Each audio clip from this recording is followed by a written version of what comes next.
Cyber crime Ahmedabad બ્રાન્ચે કેન્દ્રીય ગૃહમંત્રીની સભાના video viral કરનાર 2 શખ્સોની ધરપકડ કરી છે।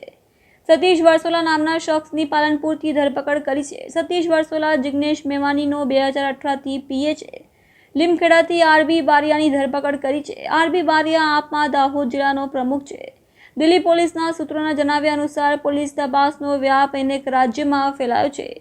એડિટેડ વિડીયોની તપાસ માટે દિલ્હી પોલીસની અલગ અલગ ટીમોને ઝારખંડ, રાજસ્થાન, ઉત્તર પ્રદેશ, મધ્યપ્રદેશ, હરિયાણા અને નાગાલેન્ડ મોકલવામાં આવી છે। સાયબર ક્રાઇમ ડીસીપી રવિના સિન્હાએ જણાવ્યું હતું કે આ બંને આરોપી પાલનપુર અને લીમખેતાની સભાના વિડીયો એડિટ કર્યા હતા। પોલીસે આ વિડીયો ક્યાંથી લેવાયા આવ્યા અને કોણે એડિટ કર્યા તેની તપાસ કરી રહી છે। સતીશ વંસોલાએ ફેસબુક પ્રોફાઇલ પર શેર કર્યો હતો।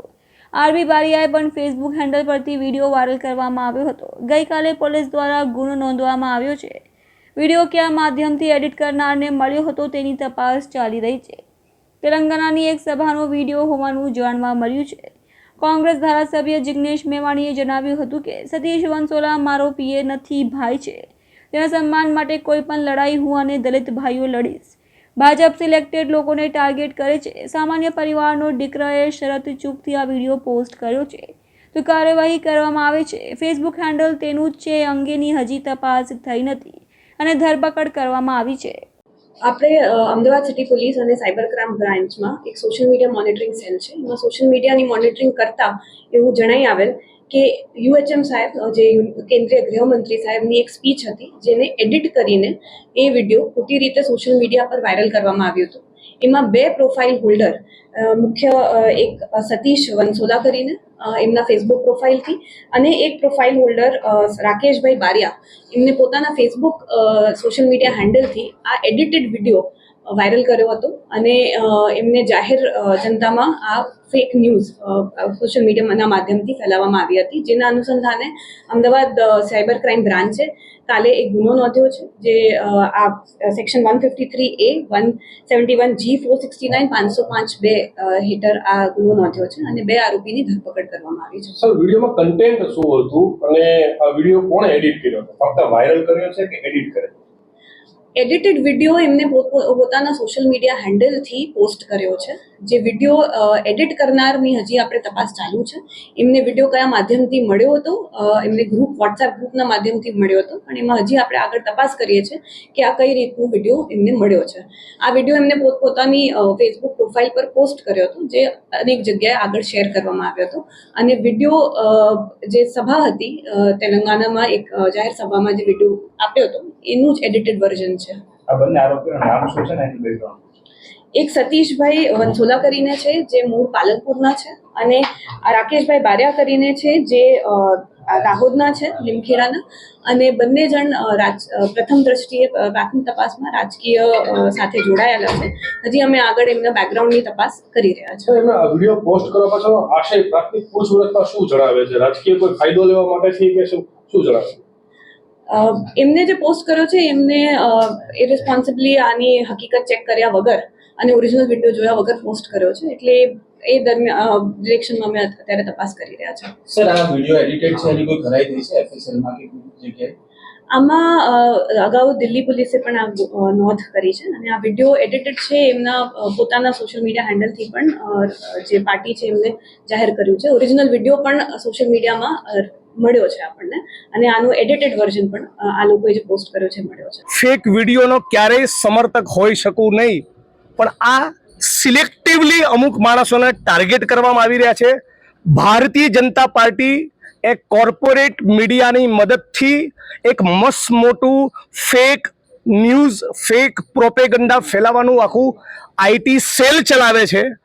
એમના માણસો રાઇટ્સ થાય દેશમાં, ભાઈ ભાઈની સાથે લડી મરે એવા અનેક પ્રકારના ફેક વિડીયો એમણે દેશમાં છેલ્લા 10 વર્ષના એમના શાસનમાં વાયરલ કર્યા છે। આ બધું એમને દેખાતું નથી અને એક સામાન્ય પરિવારના દીકરાએ શરત ચૂકના કારણે આવી પોસ્ટ ફેસબુકમાં મૂકી દીધી એટલે એને ટાર્ગેટ કરવામાં આવી રહ્યો છે। પણ બનાસકાંઠા અને પાટણના દલિતો આની બરાબર ગંભીરતાથી નોંધ લઈ રહ્યા છે। જીનેશભાઈ, તમે કાયદાના જાણકાર છો, કલમો જે લગાડી બરોબર છે, કલમ ફરિયાદમાં જે નામ ઉલ્લેખ કરવામાં આવ્યો એ બરોબર છે કે નહીં, કન્ટેન્ટ બરોબર છે કે નહીં, કાયદાના દ્રષ્ટિએ તમે કઈ કહો? પહેલા તો ફેસબુક ઇન્ડિયા સિવાય કોઈ એ વાતની સ્પષ્ટતા કરી શકે નહીં કે સતીશ વણસોલાએ પોતે આ ફેસબુકનું પેજ બનાવ્યું છે, એમણે વિડીયો અપલોડ કર્યો છે, એ તો સબ્જેક્ટ ટુ ઇન્વેસ્ટિગેશન, એ તો તપાસનો વિષય છે. તો આ બધી પ્રાઇમા ફેસી તમારે જે તપાસ કરવાની હતી એ તપાસ કર્યા પછી તમે ધરપકડ કરી શક્યા હોત. અને સુપ્રીમ કોર્ટની ગાઈડલાઈન છે કે 7 વર્ષથી ઓછી સજાની જોગવાઈવાળી કલમ લાગેલી હોય તેમાં ધરપકડ કરવી ફરજિયાત નથી. ગુજરાતમાં 14% આદિવાસી, 7% દલિત, એમના આત્મસન્માનને રોજ ઠેસ પહોંચાડવામાં આવે, હજારો આદિવાસી અને દલિતોની ઉપર ગોજારા હુમલા કરવામાં આવે, ત્યારે દિવસો સુધી લડનારા દલિત અને આદિવાસી સમાજના માણસોએ ધરણા ઉપર બેસી રહેવું પડતું હોય છે. ત્યારે એમની ફરિયાદોનો કોઈ કોગ્નિઝન્સ લેતું નથી, ત્યારે ગુનો દાખલ કરતા નથી, ત્યારે ધરપકડો કરતા નથી. મને જાનથી મારી નાખવાની જે માણસે ધમકી આપી છે, 6 વર્ષથી એની સામે રાજ્યની સરકાર ટ્રાયલ ચલાવતી નથી. અને ગરીબ સામાન્ય પરિવારનો, મારી ઓફિસમાં કામ કરનારો છોકરો, એને આવડી મોટી રાજ્યની સરકાર ટાર્ગેટ કરી રહી છે. બહુ શરમજનક કહેવાય. સતીશ વણસોલા તમારી સાથે કઈ રીતે કેટલા સમયથી જોડાયેલા? સતીશભાઈ એ 6 વર્ષથી મારી સાથે જોડાયેલા છે અને મને બહુ ગૌરવ છે. બહુ બાહોશ છોકરો છે, એકદમ નક્ષિક, પ્રમાણિક અને ઈમાનદાર છે. વડગામના અને બનાસકાંઠાના સર્વ સમાજના પ્રાણ પ્રશ્નોને લઈને એ સતત રજૂઆત કરતો હોય છે. કદાચ સરળ ચૂક થઈ હોય તો પણ રાજ્યની સરકારે ચૂંટણી ટાણે એ પ્રચાર ના કરી શકે, મારું ચંદનજી ઠાકોર અને જ્ઞાનીબેન ઠાકોરનું કામ ના કરી શકે, એવા બધા આશયથી ધરપકડ કરવામાં આવે એવી લાગે છે. પણ 1 તારીખના રોજ ડીસામાં જ્યારે માનનીય પ્રધાનમંત્રી નરેન્દ્રભાઈની સભા છે, ત્યારે બનાસકાંઠા અને પાટણમાં દલિત સમાજના આનો મેસેજ જવાનો નથી. એવું બને કે દલિત સમાજના ભાઈઓ નરેન્દ્રભાઈનું સ્વાગત કરવા જાય. જિગ્નેશભાઈ, આવો નવો વિડીયો તો તમારો વાયરલ થયો તો એડિટ કરી મારી સામે પણ વલસાડમાં આવી એફઆઈઆર કરેલી જ છે. મારા પણ અનેક ફેક વિડીયો ભારતીય જનતા પાર્ટીના RSSના લોકોએ ચલાવ્યા જ છે, ચલાવે જ છે. આખું IT સેલ છે એમનું ફેક પ્રોપેગેન્ડા ફેલાવવા માટેનું. એમની દુકાન જ જૂઠ ઉપર ચાલે છે.